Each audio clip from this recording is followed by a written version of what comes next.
Hello, everybody. Welcome back to This Podcast Takes Tokens. I'm Derek, joined by my host, Ryan. Ryan, yeah. I'm pointing at the logo. Oh, okay.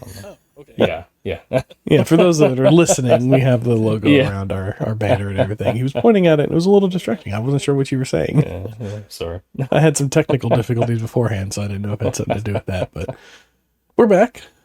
And last week I left everybody off with a little bit of a teaser, Retro Ramble tie-in to this episode. And I asked, what is your favorite weapon level combination?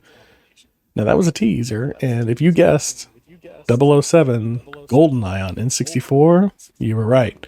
And if you guessed something else, well, let us know, because maybe we like to cover that too. But for Goldeneye 007, what was your favorite weapon level combo? I'll let you go first. Okay, so I will say that if you are listening to the recording of this and you didn't get to catch the live stream, it would have given it away earlier because we did get on here and we live streamed playing a couple rounds of GoldenEye. It's pretty fun. Mine was level was the facility, and then the weapons were the proximity mines, which came back to bite me when you and I played. But that's the thing. Like, I found after we did this, and we did that combination, that if you get yourself in a corner, you're kind of out of luck. Yeah. You know? You gotta just blow through and run. And hopefully you don't get hit too hard. Yeah. But it was always fun doing that, especially when you had 4 people playing. Oh, yeah. Because it was just mass chaos. Just madness. You'd be walking around a corner and boom. Derek just threw a proximity mine right on the other side of that wall. Right. I had no idea it was there, and that's it. Or you throw them at people's feet. Yeah. They're just running and they just boom. Yep. Doesn't take much. Yeah, you put them on the ceiling. People don't look up at the ceiling a lot. Oh, yeah. I didn't think about that. Yeah. Which next time we play, they're going on the ceiling. Which proximity mines was my favorite weapon as well, and everybody hated me for them because I would do the same thing. I would back them into corners and lock them down, and they couldn't get out. Yep. I loved it. That was my favorite. And then my favorite level was the bunker with the big TV room and everything, and it's got all the corridors and stuff, which I really liked for the proximity mine combination, because all the hallways had these little arches, and you could put one on the back side of the arch, and you couldn't see it or hit it with a gun if you're coming from one direction. Yeah. So I get a lot of people with that. Or the TVs in the viewing room, if you put one on the TV above the heads, as they walked underneath of it, it would blow up and take them out too. So that's my tips for you. Dastardly. I know. Or on the insides of doors, so whenever somebody went up to go open a door, and just blow on them. Yeah. Gotta hide them. Can't put them in plain sight. But that's proximity mines. That's the thing. You can do it either one way or the other. You can hide them, or you can play the mental game, and you can throw it. They go into a room. Yeah. Like the facility. There's a couple of rooms that there's only one way out. Yeah. And they watch you throw the mines at the door on the other side as it closes, and you're stuck. Yep. Because you can't shoot it. Nope. It's on the other side of the door. Yeah. But as soon as you get close to that door, it's going to blow. Right. And what's funny is, like, you can sneak up on the door, and you can trigger the door to open. And it'll go away from you. But the proximity mine doesn't go off based off of the door movement. It only goes off because of people moving around it, which is funny. I always thought. Yeah. But it'll go off with other explosions near it. So. Oh, sure. Yeah. Where you throw another mine past it and it sets it off. Yeah, but bullets that's what you have to do. I guess they're too fast. Yeah, I guess because I tried that when we were playing. I tried to shoot past, because I could see where you had thrown one on the wall, but I didn't. I think I had a weapon. There's a PP7 that wouldn't zoom, so I'm like, I cannot hit this thing. Yeah, because the so aiming sights are just Yeah. And, you get to a certain point and you're like, okay, I fired off a full clip of bullets. I know I have a clip now. Can I just pick up that clip and throw it over there and set off that proximity? Oh, yeah. Sure. Yeah. Not an option. Or just this empty gun. Yeah. Going past. Or I'll throw the whole gun. I don't care. Yeah. Pick But, another one up. Yeah, so today we'll be talking about Goldeneye. Join us after the intro, and we'll get into it. Yep. We'll see y'all in a second.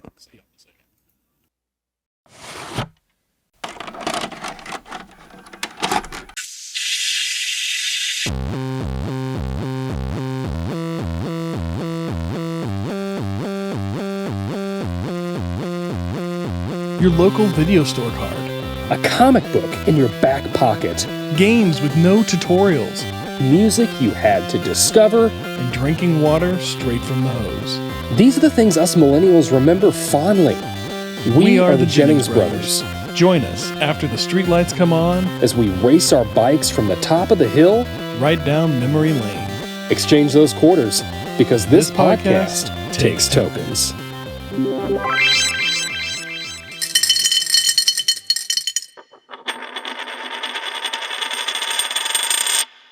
Hello. Welcome back to This Podcast Takes Tokens. We are back. We were talking about one of my favorite games of all time and one of the best games I think there is. There was always one golden rule to Goldeneye. Only cheaters pick Odd Job in multiplayer. Tonight we're talking about the classic Rare game, not rare as in hard to find, but rare as in the video game company. 007 Goldeneye, released here in North America on August 25th, 1997. Here's a couple numbers for you. Goldeneye is the third best-selling N64 game ever, at over 8 million copies sold. I did not know that. Wow. So, yeah. I believe it.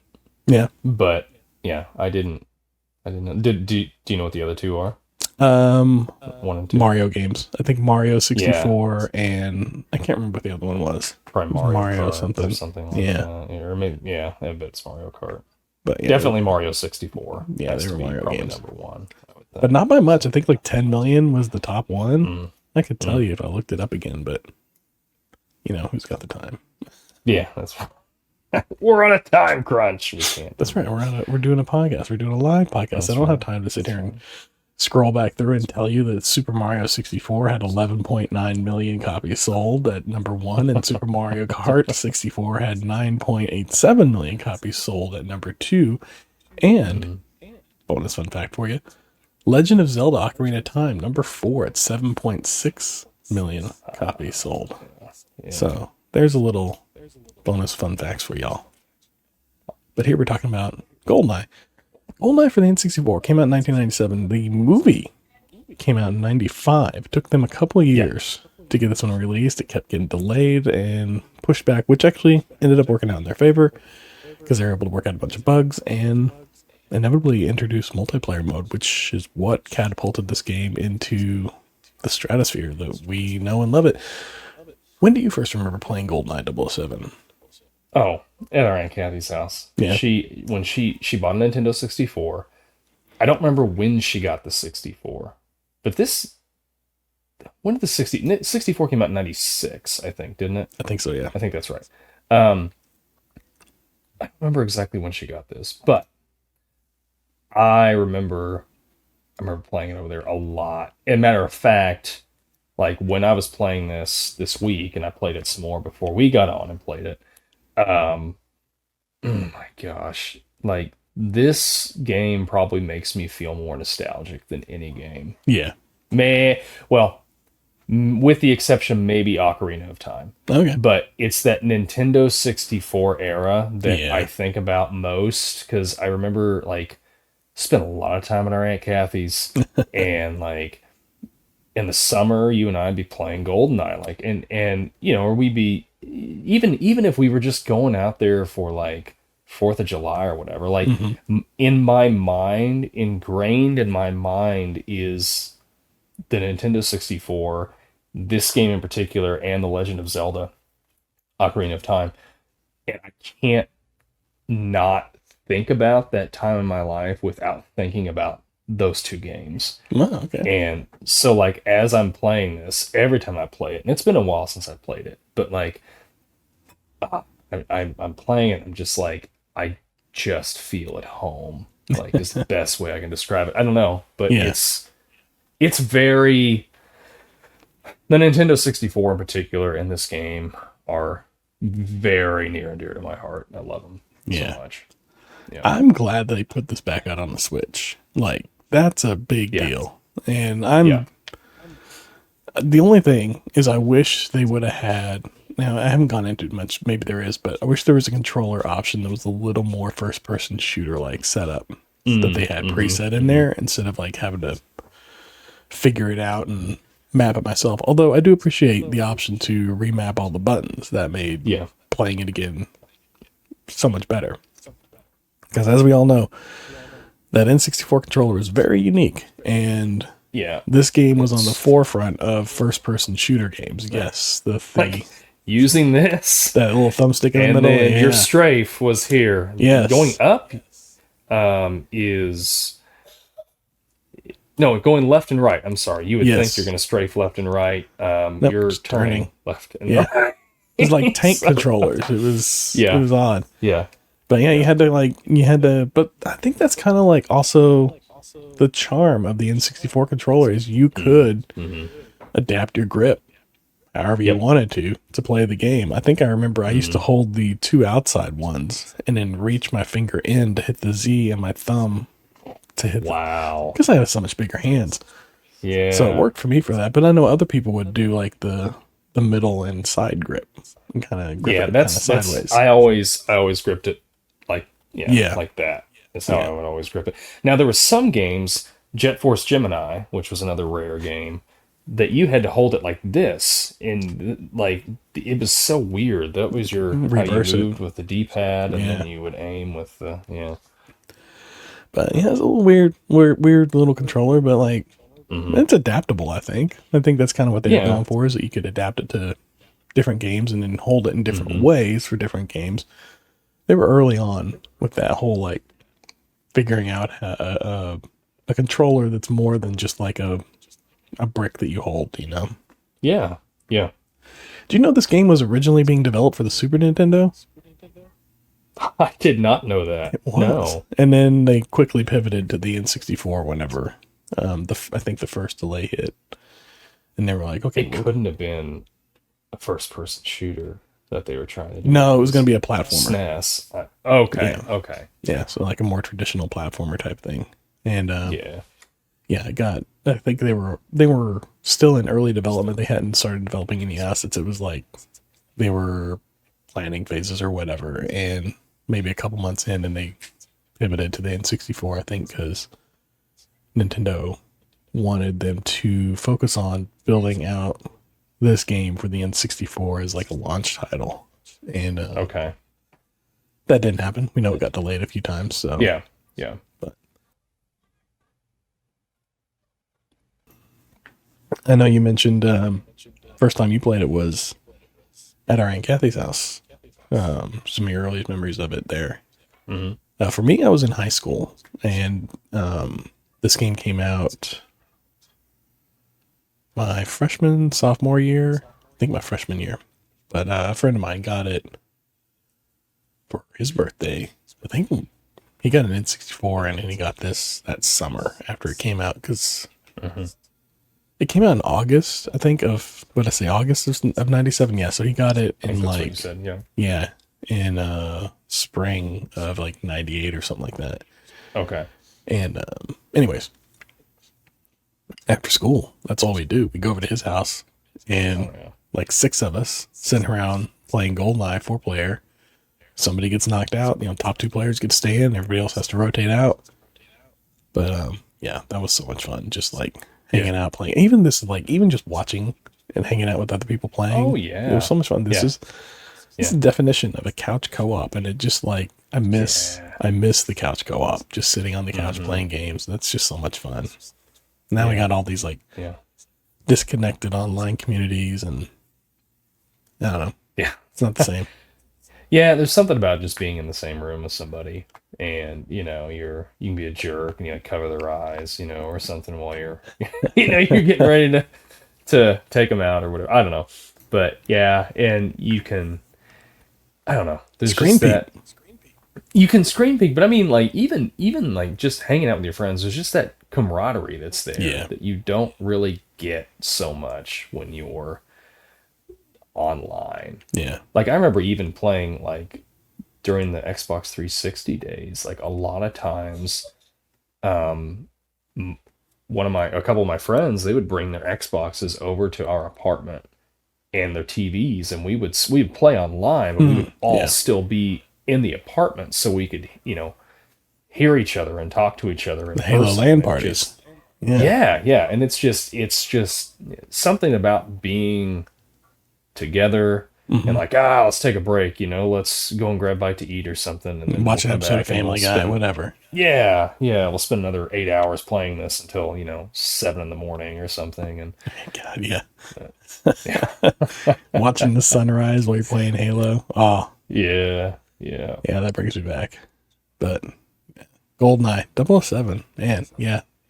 I never owned an N64 until probably the last 10 years, and as a result, I never owned Goldeneye either. Yeah, but I always played it, at friends' houses and at our Aunt Kathy's over the summer, playing through it and stuff like that. But yeah, always just a lot of fun. So what's your favorite level to play single player? Do you remember?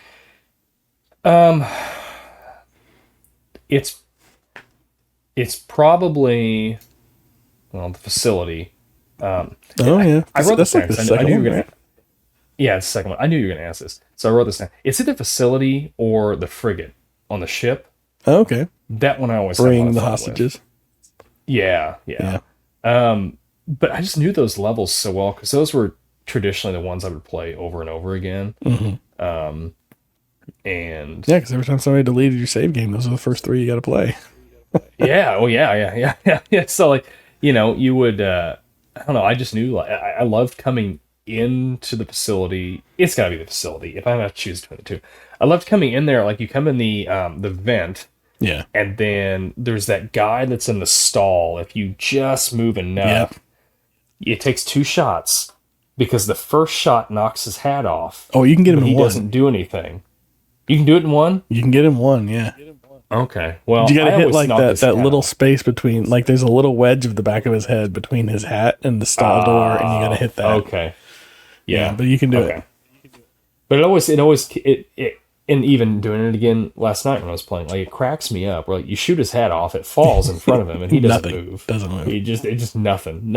He's like, that's just normal day. Hat fell off again. Like, my job is to stand here in the stall, holding my big gun, staring at the door, and doing absolutely nothing. Yeah.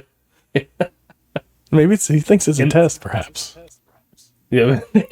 Well, him and there's a couple other guys that are in other stalls. Like, you got to be careful. You got to go in there. And, like, I got to the point I knew, like, where they were at, but you had to go in and you had to open up every stall door and make sure, because otherwise, if the alarm goes off or something, they're going to be right behind you. Yeah, they're on you.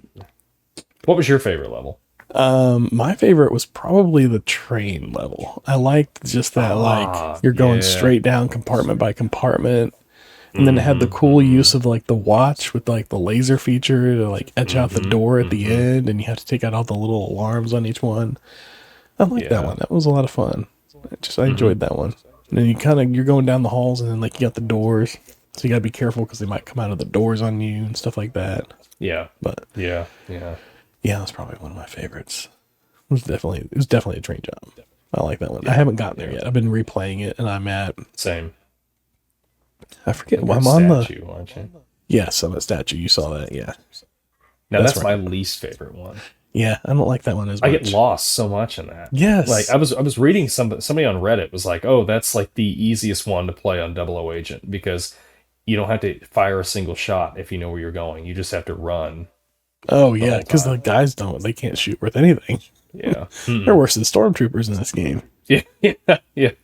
Yeah. Although the level before that is also a pain, where it's the second time you go through the snow level with all the little bunkers, but it's nighttime, so you can't see anything. And I get lost in that one too, trying to. And you got to find. There's one guy walking around with a key card, and you got to find him so you can open the door when you get into the satellite. I did that level. I spent yesterday. That was the only level I played yesterday trying to beat. Because I couldn't find the guy with the key with the stupid key card. And so, but yeah, it's little things like that that get kind of frustrating with it. But yeah, once you learn their move, because they all have patterns. So once you learn their movements, you learn where everything's at, then it's a little easier the next time you go through it. As long as they don't move. Like sometimes they move and then you're like, oh. Yeah. Like you don't get to it fast enough or something.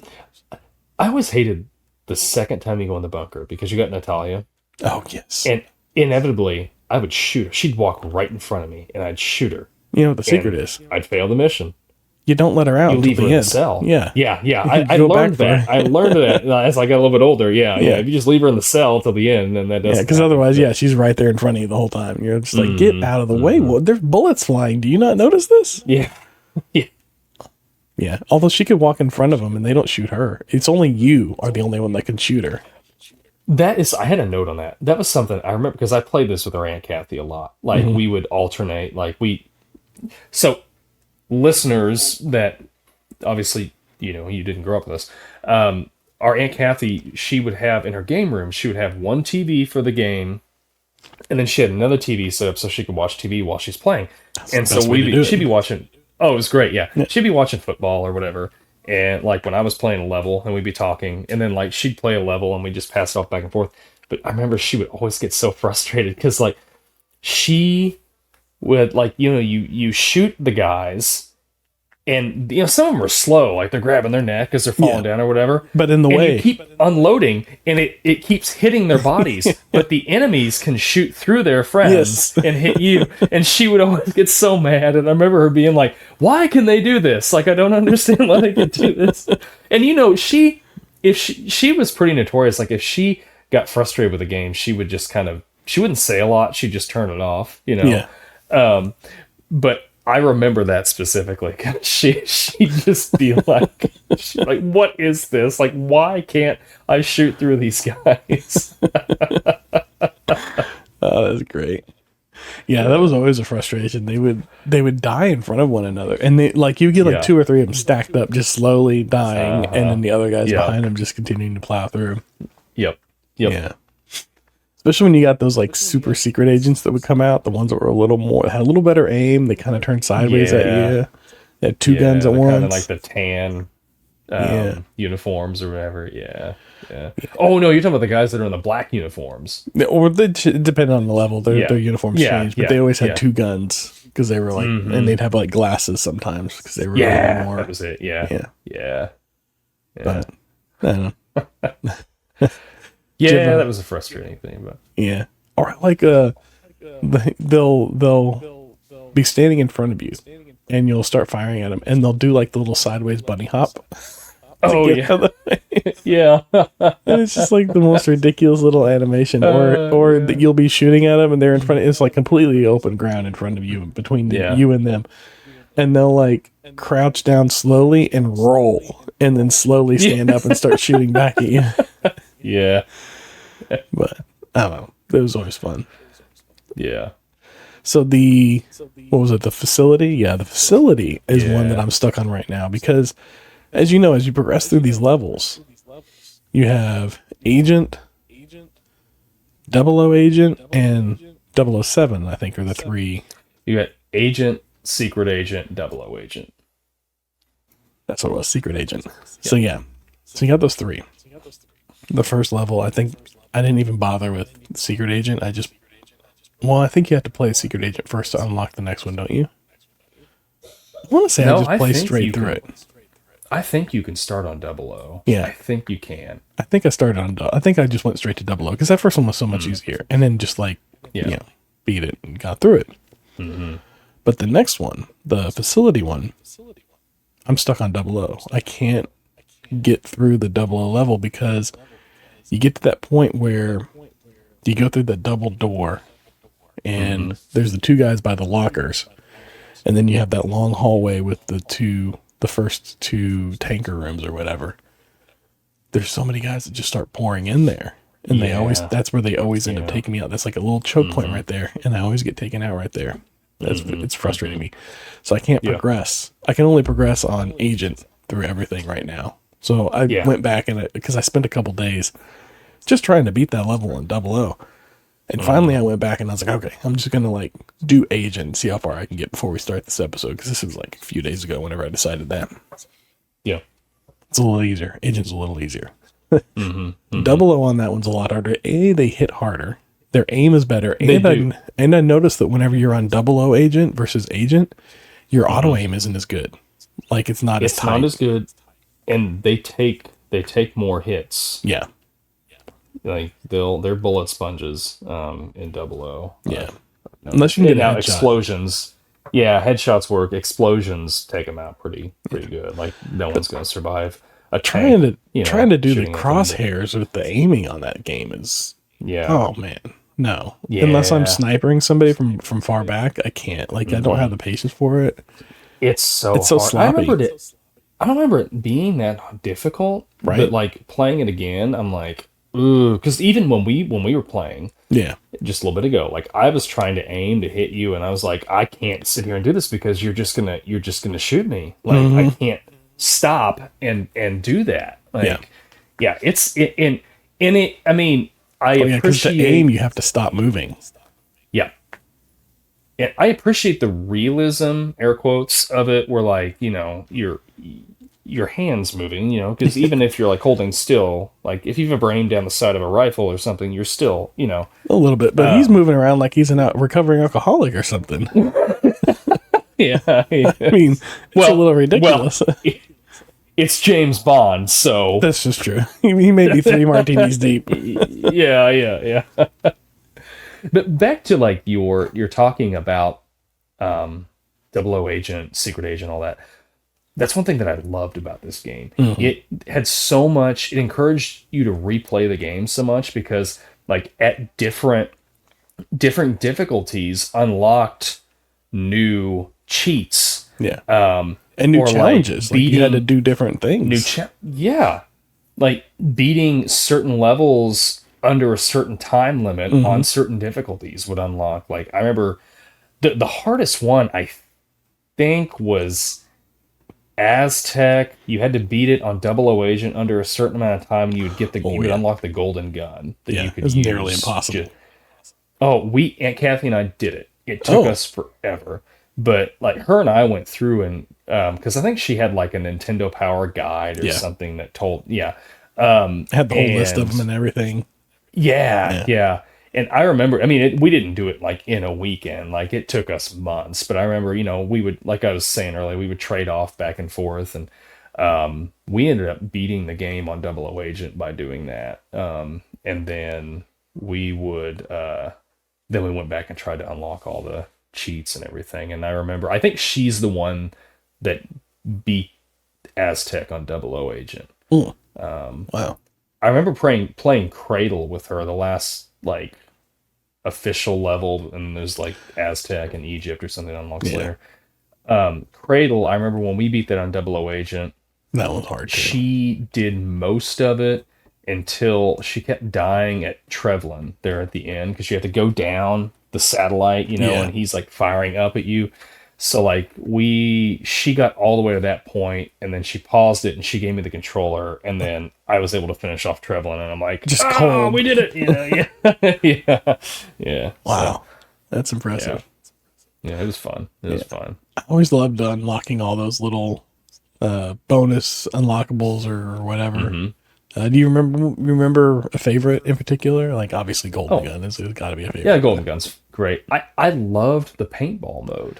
Yes. Even playing it like on, because you could use all those modes not only on multiplayer but also in the single player game. Yeah. And I loved using the paintball mode. It was just just splash bright rainbow colors or whatever all over the wall. Yeah. It was just fun and built up over time. Paint the guys. When you'd shoot a guy, it wouldn't be blood. It'd just be like a little paintball, like you're playing paintball. Right. Yeah. Yeah, that was always. Yeah, which one did you like? I think it was paintball. Paintball was one of my favorites, or DK mode. Give them all big heads. DK was fun too. Yeah. It's a good way to take out that guy in the stall. Like you give him a big head, you're not going to miss. Yeah, it's like his head's like protruding out of the wall of the stall. Yeah, and you can shoot it. They're all just giant heads. Yeah. And it's funny, like when you too? I would imagine that? I imagine 007's got the big head then Oh too, yeah, right? yeah. Because if you finish a level and it show, like some of the that's levels right, show yeah. him like doing an animation or something, and he'll have the huge head and the long arms. They have long arms, and Natalia always looked funny with the big head. But Look like balloons. yeah, I loved when you would shoot them and like they do the neck animation, but their head would be huge and they're just like, ugh. But it sucked if you were on a harder difficulty because then the head's bigger and you're trying to fire at the other guys. Oh yes. And you're hitting this target that's huge. Yes. But it's in the way. Yeah. Oh man. All right, so we talked about favorite level. What's perhaps your least favorite level you remember playing? Going through Oh, it was it was a statue level. Statue level? Just because it's dark and and even to this day when I play through it, I get lost in it. I can never remember where I'm supposed to go. Yeah. And I inevitably am having to like fight for my life to get through the level because I'm running low on health because the guys just keep coming in that level. Yeah, they do. I don't know where they're coming from. Yeah. That and the last one. I hated that one. They keep coming from that one before that too. They do. And that one I'm like, okay. Like they're far it's enough the last away. level. Yeah. You get that little gun twitch whenever they're getting close enough and you're like, fire. Yeah. Yeah. Yeah. I mean, that's funny too because you attune yourself to that. Yeah. And it's like a divining as soon rod. as you see the gun do this, you instinctively just pull the trigger. Yep. And yeah, it's funny. It's a fun little mechanic. Little things about this game that and they come back so quickly. Learn. Yeah. Yeah. Yeah, they do. It's like riding a bike. Right? I think for me, the least favorite was, if I'm remembering correctly, and I haven't gone there yet, the jungle was just like a muddy green-brown mix, and it was hard to see anything through it. It was just like this soup. It was awful. Yeah. And I don't know if it was like, I don't remember if it was necessarily that it was difficult or that it was just such an eyesore that I didn't like it. But I remember that was probably my least favorite, which I haven't gotten back to it yet. I'm not looking forward to it, but I just got to the silo level. Okay. So I'm not super far into it again, but I mean, throughout my life, I've beaten this game so many times, so it's just, but yeah, those certain levels that you're just like, I'm not too excited to play this one. The archives I don't really care for too much either. Yeah, it's fine. I've never played it all the way through by myself. Like I've always picked up on somebody else's game and played a little bit here and there. Like trying to get the because we'd have like my friend who had it. He had the first folder was his that he was playing through. And then the second folder was like the multiplayer one that we would all play on, and we would like work towards unlocking all the different things together as a group. And so yeah, I've never actually like this is the most I've ever sat down and played it by myself. So that's kind of fun. I like a good game where you can just sit down and play the single player campaign. I like that. Yeah. I miss that. You don't see that as much especially anymore. first person shooters. They don't have a lot of I want like the first person shooters they have, they're either like these arena based games like the new Doom, like it's single player. I mean they have multiplayer, but like the campaign's single player, but it's like an arena thing where you get this big area where you're firing. And I'm not saying I hate that. It's just I prefer these level based first person shooters. Yeah. It's like you just got like a level and you're going through it and it's pretty linear and like I don't know. Not everything needs to be an open world. Like just give me some tasks and let me go at them. Yep. And give me a story as we're going through it too. I mean, we kind of have a story here. I tend to click through whenever they're texting at me, but yeah. Yeah, if you read through the dossier, it will like give you a little more. But I mean, it does pretty well for a game of that time. Follow the storyline for the movie. So, yeah, and that was part of like the advertising campaign too. They had that commercial, and they would show footage of the game, and then they'd show footage in the movie that almost lined up with it. It seemed like at some point, almost mirrored it 1-to-1, which is true because I know. In developing this game, they went around a lot of locations and they took a lot of photographs and they modeled a Yeah. lot of stuff after the actual locations used in the movies. So for the most part, yeah, like pretty straight up. I mean, it was made to be a movie tie-in thing, but it just came out a little late. Yeah. You know, they didn't expect it to do that good because it came out so much later than the movie, and it was a movie based on, or a game based on a movie, which is notoriously not very good. So nobody was expecting a lot of success. So they didn't make a whole lot of copies of the game. Nintendo didn't produce a lot of copies of the game for the first year, and it sold out. You couldn't get a hold of it. And then the second year they produced more, but they sold out by the end of the year. And it wasn't until the third year that they finally produced enough to make it to the end of the year into the holiday push. And it became the best-selling game of that year, which is just like crazy to me. And that's where we get like the 8 million copies sold or something like that. Most of them was that year, I think. I would venture to say the legacy of the game surpasses the legacy of the movie. Yeah. Even though it was like Pierce Brosnan's first James Bond movie, wasn't it? And it's my favorite Brosnan and Bond film. It's really good. Yeah. But I think the game Oh yeah, for sure. surpasses the yeah. People know the game more than they know the movie. Yeah. Yeah. I think I played the game. And maybe more that's than just I've our seen the circle movie. that we live in. I don't know. Yeah. But I know I haven't seen the movie since around the time the game came out.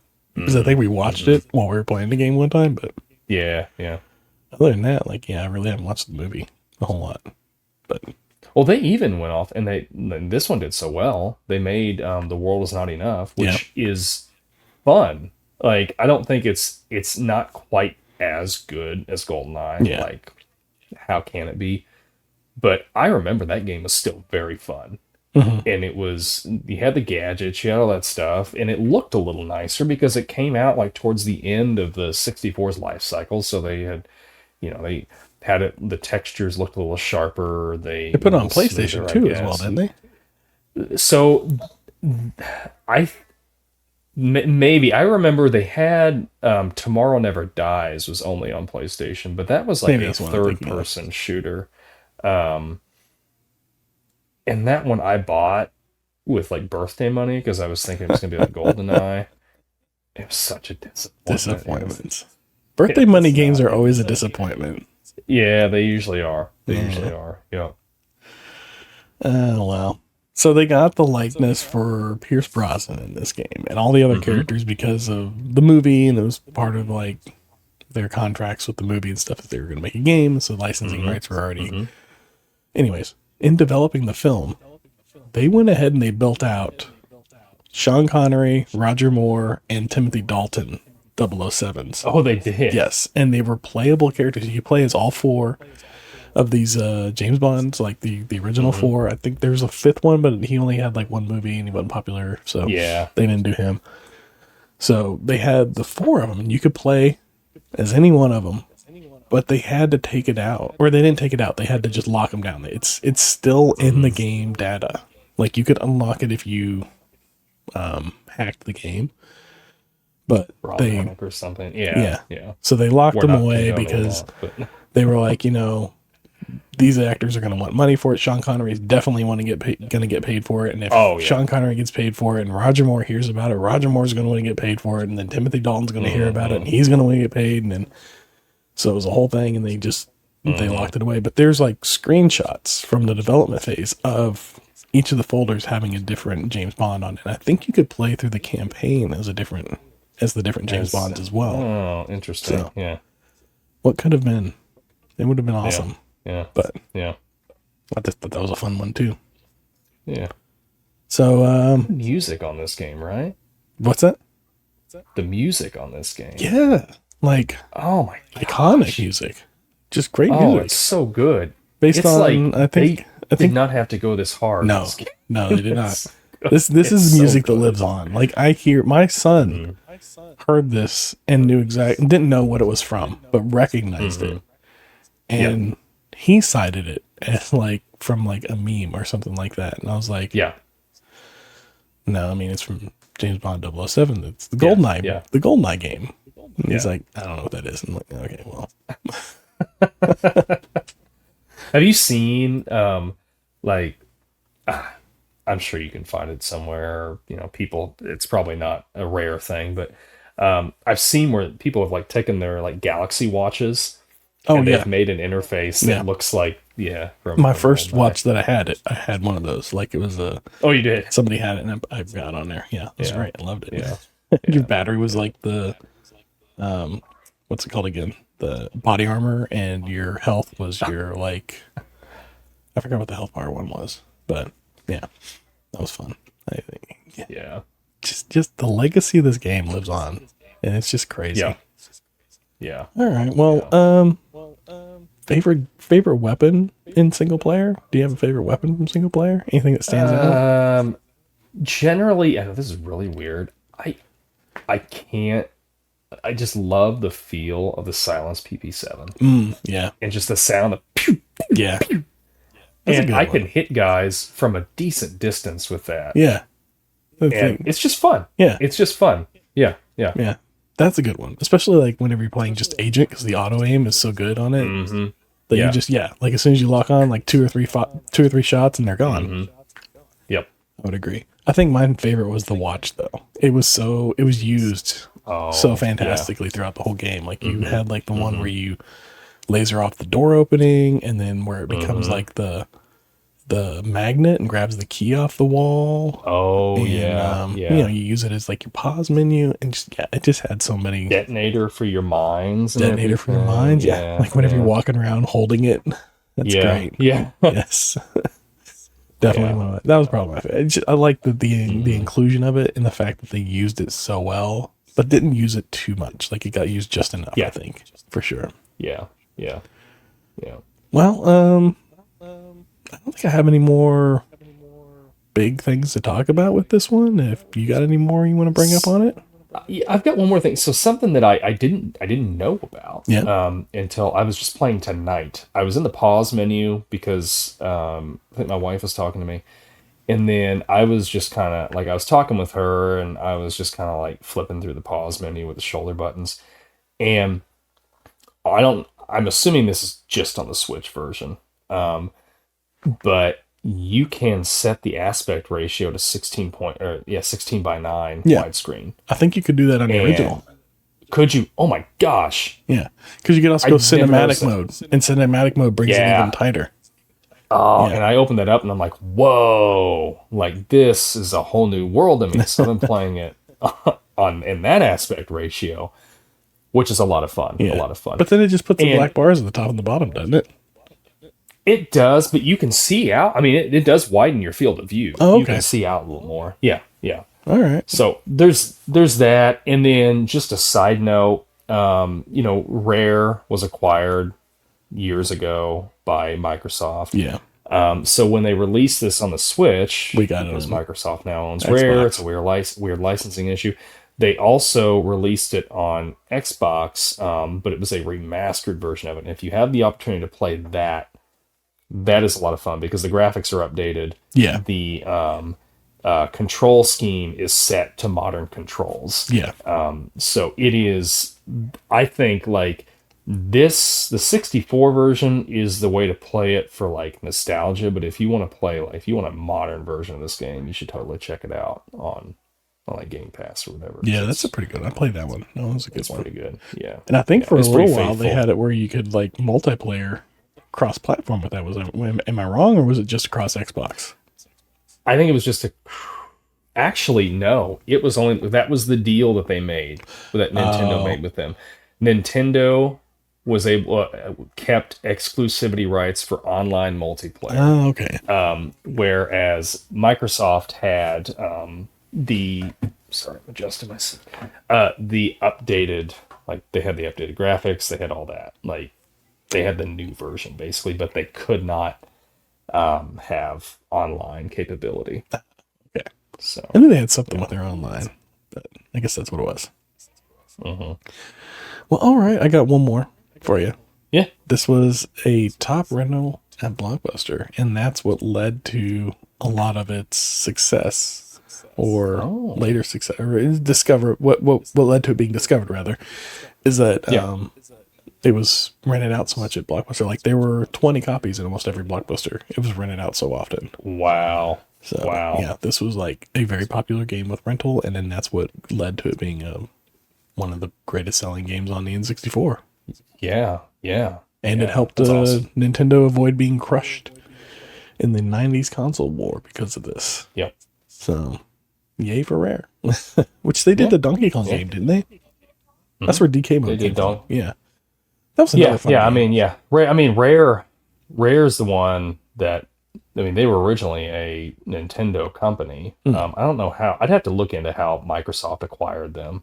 But like the Donkey Kong Country games, those were great. Rare made those, like for SNES and for Game Boy and all that. Killer Instinct, I think, was another one of theirs, wasn't it? Killer Instinct was another one. Yep. And then they had for 64, you've got Jet Force Gemini, Banjo Kazooie, Banjo Tooie. Those are fun, really fun games. Rare just had a lot of good hits. Diddy Kong Racing, just a lot of really good hits. And I haven't seen much. Perfect Dark. They did Perfect Dark as well. Yeah, it's like the spiritual successor to this one, isn't it? Yeah, I've never played Perfect Dark. Thanks, Matt. Yeah, Battletoads. That was a great one. We had we had a Battletoads arcade for a short while, like full stand-up arcade. Like, oh wow, it kind of worked, but like there was burn-in on the screen pretty bad. I ended up selling it, so then I got my Switch with it, but. Yeah, that was a little fun. That was a fun one to have. Battletoads is like that's an intense game. Yeah. Oh yeah. Yeah, it is. Yeah.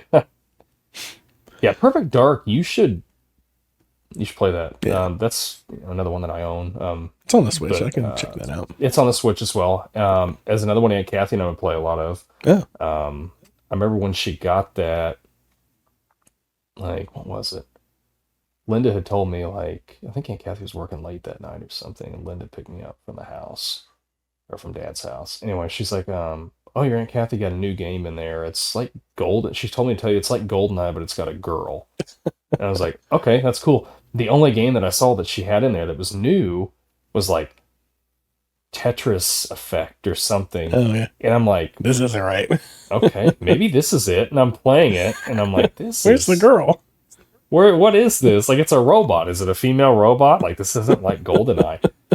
And then when Aunt Kathy got home, like, she's like, oh, sorry. It was like, I don't know. It was sitting on a shelf, like, beside. I just didn't see it. But, yeah. Perfect Dark's really fun. It's really good. All right. Yeah. I'll have to check it out, whenever I get done with revisiting Goldeneye here, which now I'm down this rabbit hole. I don't know how long this is going to last for. Well, Perfect Dark, it's got like, you got your weapons, and then most of the weapons have like a secondary function on them. So like there's a gun that's the laptop gun, and it folds up like a laptop, but like you shoot it, and then you can, like, its secondary feature is you can just throw it and it turns into a turret. Oh, interesting. Yeah, and like most of the weapons in that game have like secondary features like that are just really fun. All right.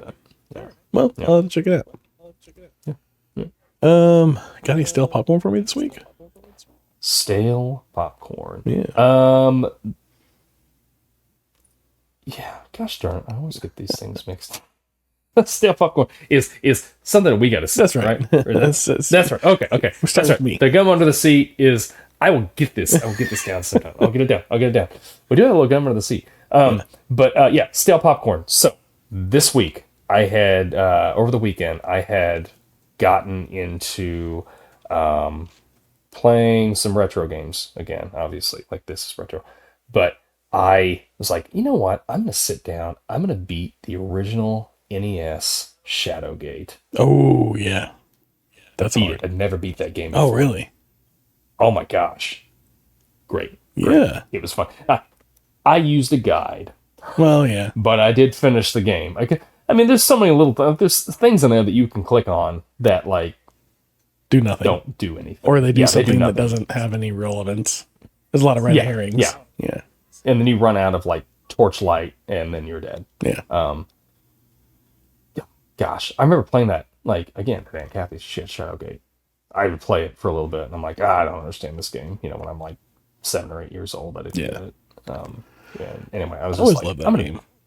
I'm gonna beat this game, and I beat it this weekend. That's awesome. And it took me like 2 hours, and I finished it. It was a really short game. Is that on the Switch? Or did you play it somewhere else? I played it somewhere else. But it might be on the Switch. I don't know. I picked it up on Game Boy a while back. Yeah. And I got it up on the wall here. I can't remember. It's Shadowgate something. It was like Game Boy Color game. Or maybe it's just a regular Game Boy game in my color. I think I have a Game Boy Color, so it must be adding color. I think it's just a regular Game Boy game. But anyways, Shadowgate. I always loved the Shadowgate game. We go over and play it any cat. You know, we did an episode a few weeks back talking about scary games. I think I remember that one giving me a little bit of anxiety playing it. Yeah. So for an 8-bit game, like, all right, I could, okay, maybe, yeah, I guess, because, like, you know, you got the torch running down and everything, and all that you're dealing with. So I'll give it to that one. An 8-bit game that got my anxiety a little bit. So Shadowgate, yeah. There's a couple other ones that are like point and click adventures like that I like watched a YouTube video on, like NES horror games that I want to try. I think one's like called Uninvited or something like that, and I don't know. There's a couple of them I want to try out. But yeah. And there's Sweet Home. Sweet Home's another one that I saw that's like, you're this Japanese film crew. It was like only released in Japan. You can like find English translation for it. My son Bruce was telling me about this one. Oh, he was? Okay. Yeah. It was like the guy that made Resident Evil. Like, this is one of his first games he made. He based Resident Evil off of Sweet Home. Interesting. Like, kind of some of the ideas off it. Yeah. All right. So I'm anxious to play that one too. Okay. That'd be fun. Yeah. Yeah. Well, I don't have any stovepipe for you this week, so we can go right on to Gum Under the Seat. What you got there? Gum Under the Seat. So our good friend Matt, you can see his comments here on the live chat. On the live chat. So we'll answer a couple of these up. Thanks, Matt. We appreciate you throwing comments on there. So he asked us, did you guys ban Odd Job in multiplayer too? Yes. We would. I mean, it's cheap. It's cheap. Yeah, he's too short. You shoot right over his head. Unofficial cheat code. Yeah. Although there is a workaround. You can crouch. And you can run around crouching, and it's kind of the same as having Odd Job. So, like, if anybody had Odd Job, that's what we'd all just crouch and everybody crouches, play like that. But yeah. For sure. And then we were talking about the music from Bond, from Goldeneye. It was really good. And Matt had said that's just rare in general, having great music. Pause music in Battletoads goes pretty dang hard. Yeah. Yes, it does. Yeah, their music is just really good. I remember the Donkey Kong Country games had really good music to them too. I remember just like that pause music, or like the different stage music. Like there was Funky Kong, he'd come out and play his music. Kong. Yeah, those are always fun. My favorite is the water themes. It's just so good. I have that on like my Spotify like songs. Really? And so it comes up once in a while. I'm like, oh gosh, it's so good. any of those, like, it's something about Nintendo. Any water music, like for a water level, is just good. Yeah, like for the some Mario reason. I don't know why 3 water levels too. They had pretty good little jam there. Yeah. I don't know why that is. I think they like the water. But yeah. I got nothing else. Won't you give us your Retro Ramble for next week? Our Retro Ramble for next week. So we're getting into Thanksgiving's right around the corner. Yep. Coming up soon. So pretty easy. What is your ideal Thanksgiving spread? So like your main course, your sides, your dessert. If you're going to have Thanksgiving dinner, what needs to be at that table? And what maybe was any of that your favorite growing up? So I like it. All right. Yeah. Good to me. All right. Yeah. Okay. Well, with that, guys, we have reached another checkpoint. Thanks for listening. Like, subscribe, share with your friends. they'll like you even more if you do that, and so will we. So No, we definitely will. leave comments, and yeah, we appreciate you guys. We'll see you next time, and be kind of rewind. Remember that. That's right. See y'all around. See ya.